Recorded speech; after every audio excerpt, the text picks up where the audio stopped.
received a phone call from a prospect, someone we are not currently working with, or I don't know that we will be able to work with them. They have their home listed.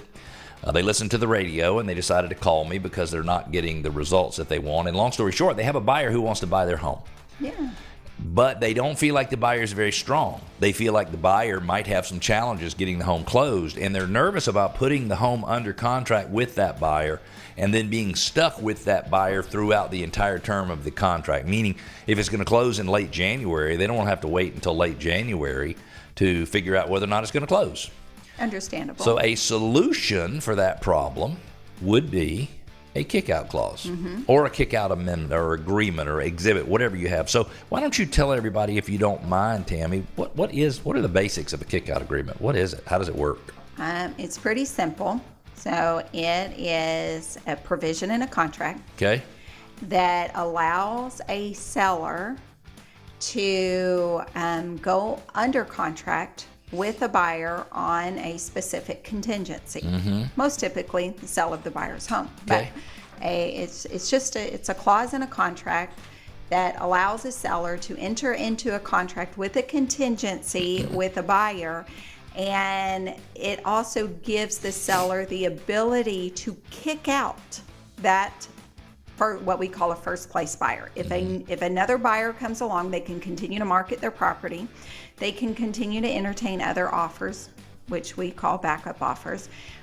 Upon accepting a backup offer, they can give the first place buyer the option of they get the option to either remove the contingency, move forward with the closing as is, or basically the seller kicks them out and moves on to buyer number two. So it gives security to the seller, and it gives buyers opportunities that they might not otherwise have. And it gives a third buyer out, or a third party, right? Another buyer out there. Because when you think about it, let's just say you have a buyer and the buyer has rotten teeth, meaning you don't know that is the right buyer for you. Sometimes that is the only buyer that's going to come along. Right. And if you run them off because they're not strong or they don't appear to be a very strong buyer, you might look back 3 or 4 months from now and have to reduce the price and kind of suffer. So it is good for the buyer. It is.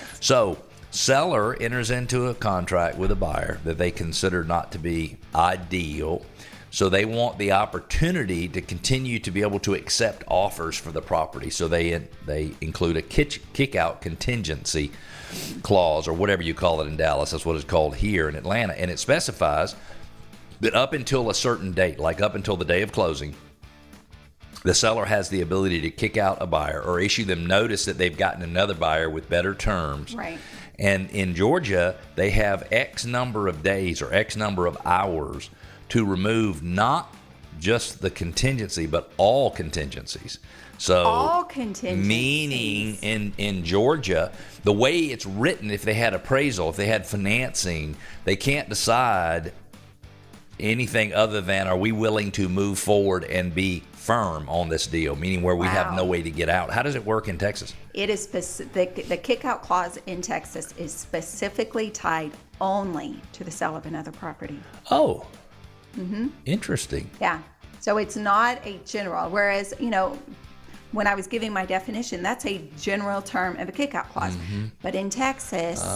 So there's a little difference in the way we use those. So we would have an exhibit that is the sale or lease of buyer's property contingency, which makes it contingent.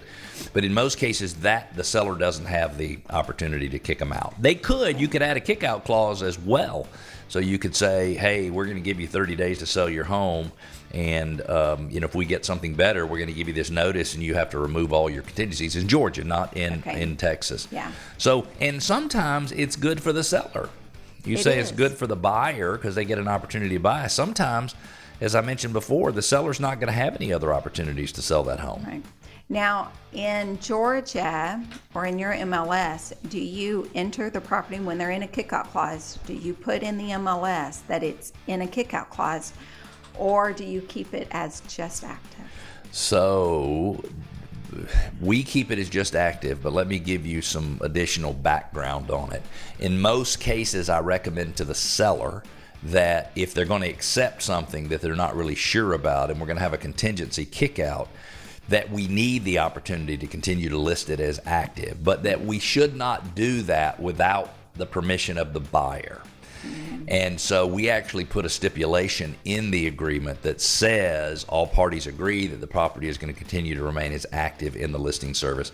Not the most honest thing to do with buyers, because sometimes a buyer can come in and ultimately the first buyer won't be kicked out. They'll remove their contingencies and move forward to closing. How about in Dallas? How does that work?